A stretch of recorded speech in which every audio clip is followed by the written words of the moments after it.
We are at the western edge of Europe, visiting Dingle on the Atlantic coast of Ireland. In this episode, we are taking a drive out into the countryside to the Slea Head panoramic drive. Marvelous scenery, lots of green hills, sheep, stone walls, and archaeological sites. You'll see stone ruins dating back thousands of years to when people were living a simple agricultural life and living in beehive huts. We'll walk inside some of them and show you the Oratory, an early Christian church made of stone. We are out at the westernmost tip of the Dingle Peninsula, enjoying beautiful Irish scenery. All along the west coast of Ireland are numerous peninsula jutting out into the Atlantic Ocean, several with famous scenic drives, such as Skye Road, Ring of Kerry, and Slea Head on Dingle. In this video, we'll be driving from Dingle out around the peninsula and back again, Beehive Huts, Slea Head scenery, and Oratory. It's just about 25 miles, so you can easily do it in half a day while stopping to look at the sights, and then head back into town. Starting out this half-day tour from our comfortable hotel in Dingle, we get on our private minibus. The hotel is quite rustic, even though it's close to the town itself. There's cows in the backyard. Before we get out into the countryside for most of the movie, we'll have a quick drive through Dingle town, give you some orientation. We do have another movie that's all about Dingle town in detail, but for now, let's just have a look at some of the main streets and shops for just a minute, and then we'll hit the open road. The town is primarily laid out along one main street and then another street along the waterfront, and you'll enjoy the variety of pastel coloration of these traditional buildings. There are enough shops in town to keep you busy for many hours, and of course lots of restaurants and pubs.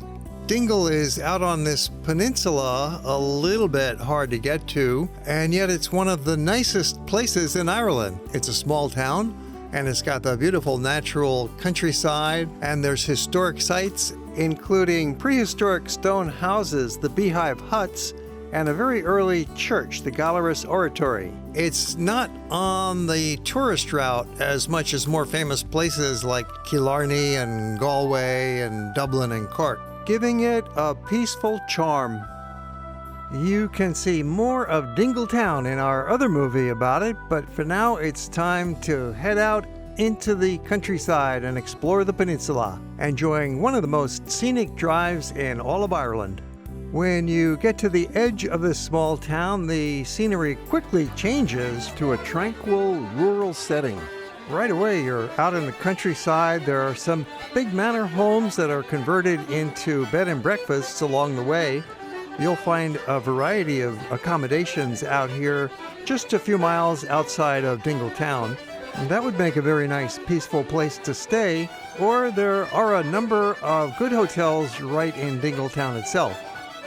Fortunately, the weather gods are with us on this fine spring day. We're traveling in the month of May, and it's going to be a beautiful sunny day with blue skies and white puffy clouds. Enjoying a private tour in our minibus provided by My Ireland Tours and our guide Charlie. The comfortable coach has big windows, so we got a fine view looking out at that green countryside rolling by. There are a few places to eat out here. We'll stop at a roadside cafe, which is also a pottery shop, later in the program, but our first visit will be to the Beehive Hut, prehistoric stone structures. And we've arrived already. Were they home for ordinary farmers or for monks? There's some controversy. So do you think it was only monks or farmers too? The nuts. Probably both. Both, there we go. It's a short, easy walk along a gravel pathway to get to the archaeological site. It's slightly uphill, and as you get around the bend, it seems like you have stepped back into the Middle Ages or even 1,000 years before that. We're lucky today that some of Ireland's prehistory is still quite visible with stone structures that have survived for thousands of years. It's believed this site was occupied until about 1200 AD, by which time it had evolved into a farmstead for an extended family with the habitation sites and with the corrals and room for livestock, farm buildings, and storage places. While there are many other beehive huts scattered across Dingle, this location has the best preserved examples of some curious stone structures. These stone domes were first built about 3,000 years ago, it's believed, and they were probably the homes of ordinary people, of the farmers who lived in the area. Several generations living together under one roof. It's fun that you can walk right into the structure and get a real immersion experience. We're inside the Beehive Hut, which is a prehistoric house dating back thousands of years. And there's large slabs of rock at the very top to hold it all together like a keystone. It's amazing. And this is a very nice complex that we're visiting. It's like a farmhouse with a big hut and a little hut and walls around it. These people had a subsistence economy that just provided the basic needs from what they could grow and catch and fish. They used the mountains for gathering and the more rough patches for animal grazing and the arable land for farming. A small amount of trading would have taken place, but largely they were self-sufficient, fully utilizing all their resources for their main staples of oats, barley, and wheat. That was before the days of potatoes, imported much later from the New World. This style of prehistoric stone dome dwelling is not unique to Ireland. It's found in the south of Italy and other places throughout Europe dating back to the Iron Age thousands of years ago. It's estimated there are the remains of about 400 beehive huts scattered throughout the Dingle Peninsula. This seems to be the most intact and accessible combination of huts right on the side of the road, so it's a great place to stop and learn about them. They're called beehive huts because of the shape, not because there was any bees inside. These were for people. It's believed that people have been living on the Dingle Peninsula for at least 6,000 years, living a settled life as farmers and fishermen in a Neolithic culture.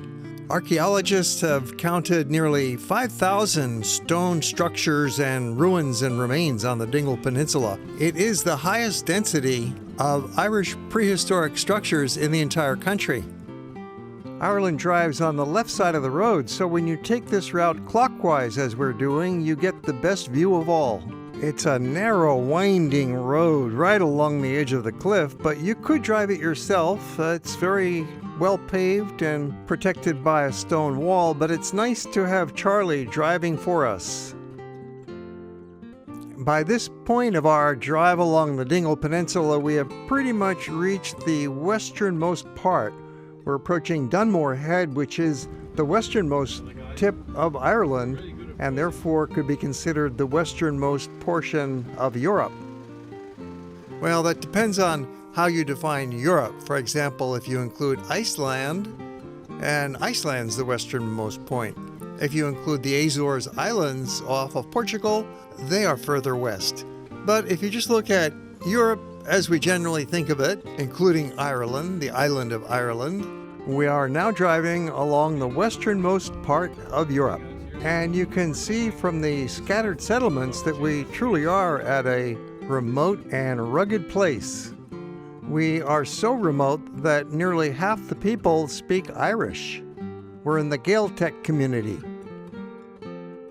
There are a number of scenic lookouts along the way and some side roads that you want to pull into, so you don't just take this drive and stay in the car and go around and be done with it. You want to stop maybe every 10-15 minutes and get out, take a stroll, enjoy the sights, and grab a few photos. Especially nice when your local driver guide knows some out-of-the-way spots. Way out on this western end, our driver brought us to Camino Beach. We get out of the van and walk down the driveway. It was pretty windy. You almost get blown away here, but it's worth it. Keep going downhill to get this view looking out over the ocean and down at the beach, flanked by a rugged rocky shore.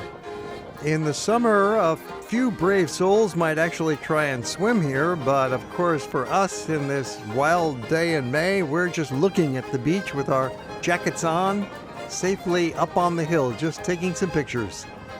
The wildflowers came to life with this wind and put on a spectacular show.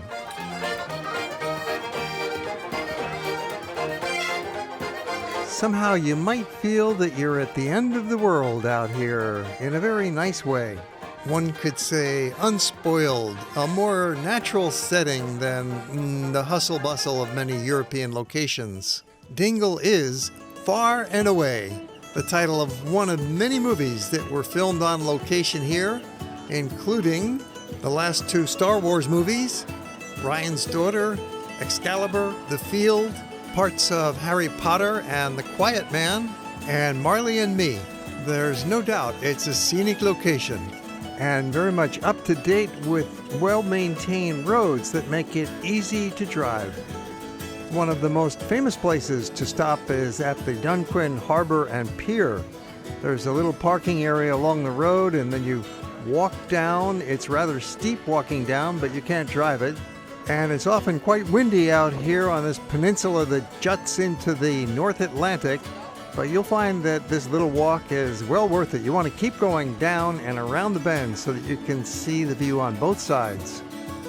A small ferry boat departs from this little harbor out to the Blasket Islands just offshore. You can see them in the distance. Traveling in the month of May was perfect. You've got lots of wildflowers out here, the weather is very nice, and there's hardly any crowds at all. Charlie has some more interesting stops waiting for us up ahead. This community is quite small with a population of less than 200 people, but you'll find a pub, a youth hostel, and some bed and breakfast available. It looks like a bigger population might be here with all these houses, but most of the houses are vacation homes of the affluent people who live in Dublin, and they only come out here for a couple weeks of the year. The rest of the time, the houses are empty. Continuing along past this rugged coastline with small hidden coves and green rounded hills, our driver finds a good spot to pull over for another scenic view. A beach called Clower. Fresh air and stretch our legs and grab a few more pictures. You could hike this coastal route. There is a trail that goes along the shoreline and inland. You could do some or all of it. It's 180 kilometers. That would take you about 8 or 9 days. Next stop is Louie Mulcahy Pottery. You might think it's just another roadside gift shop, but this is a rather special place because their pottery is reputed to be the best in all of Ireland. They also have a famous cafe with homemade food, so we stopped for a cappuccino and a scone. Louie personally makes all these pots in his workshop. You can also sign up for classes or just step inside and make your own pot, with or without instruction. Louie makes all of his own glazes from scratch with natural ingredients, and the pots are blended from stoneware and porcelain clays, producing works of art that are strong and durable. Back in the coach with Charlie. We're going to go through a town called Ballyferriter. Ballyferriter is the largest of the villages out here on the West End. It has 2 shops, a restaurant, a post office, and several pubs. A few hundred people live in the area, and 75% of them speak Irish as their first language. Cows grazing in the pasture in this lovely rural landscape as we come upon the final stop of our peninsula tour. One of the most amazing of the ancient structures on Dingle Peninsula is the Gallerus Oratory. It's an ancient stone church made with no mortar at all. The stones are just piled one on top of the other for a very snug fit. It's one of the oldest and most famous churches in the whole of Ireland. The Gallerus Oratory is an ancient stone church here in Dingle, estimated about 1,000 years old, and it's built from stone with no mortar at all. It's a corbel style of structure where the stones are stacked closer and closer as you reach the top. The church is in almost perfect condition, showing how incredibly well it was constructed in the first place. The building technique, again, was the corbelling system, where one row of stones overlaps the row underneath, with the building getting more narrow as it grows higher. The structure is waterproof and airtight, forming a sheltered space for intimate religious activities. Presumably, they came on Sundays and holy days to conduct Mass. It was obviously for a small congregation. There wouldn't have been a very large population back in those days because of famine, disease, plague, infant mortality, warfare, short lifespan. Living conditions were difficult, and yet the Masons were able to come together and build this structure of everlasting beauty. It's rectangular in shape, about 8 meters long, 5 meters wide, and 5 meters high. The one door has projecting stones above with square holes in which the door was hung. The east wall has a deeply splayed window measuring about 15 inches by 10 inches. The building's a perfect specimen of dry rubble masonry. Lovely today that it was not crowded. You could be inside the little church and have it all to yourself. Early May, a beautiful time to be visiting Dingle. And the weather was so splendid it held up all day long, sunshine, blue skies. Although it famously rains a lot in Ireland, keeping the fields green, in the summertime it just gets about 3 inches a month, which is not bad at all. They say 2 days out of 3 there'll be no rain in the summertime. And the temperatures are pretty mild all year round, ranging from a winter high of about 49 Fahrenheit to a summer high of about 69 Fahrenheit. It's a short drive from Gallerus, and we quickly find ourselves back in Dingle town, completing our half-day tour. We saw all of that in the morning, and now we're back in town looking for lunch and shopping. We have a separate movie about Dingle town and many other movies about Ireland that you can find in our collection. We upload a new movie every week, so please subscribe to our channel. Then you'll be notified. And if you enjoyed the movie, how about a thumbs up? And we always welcome comments down below. It really helps us spread the word. Thank you. Before we go, let's have another quick look at Dingle and review our trip with a slideshow. Just walking through town and admiring the many different shop fronts is one of the most fun things you can do while you're visiting. We have another movie in preparation about Dingle town that you'll soon be able to find in. Be sure to look at our Ireland series for the complete picture that opens the door to this magical country.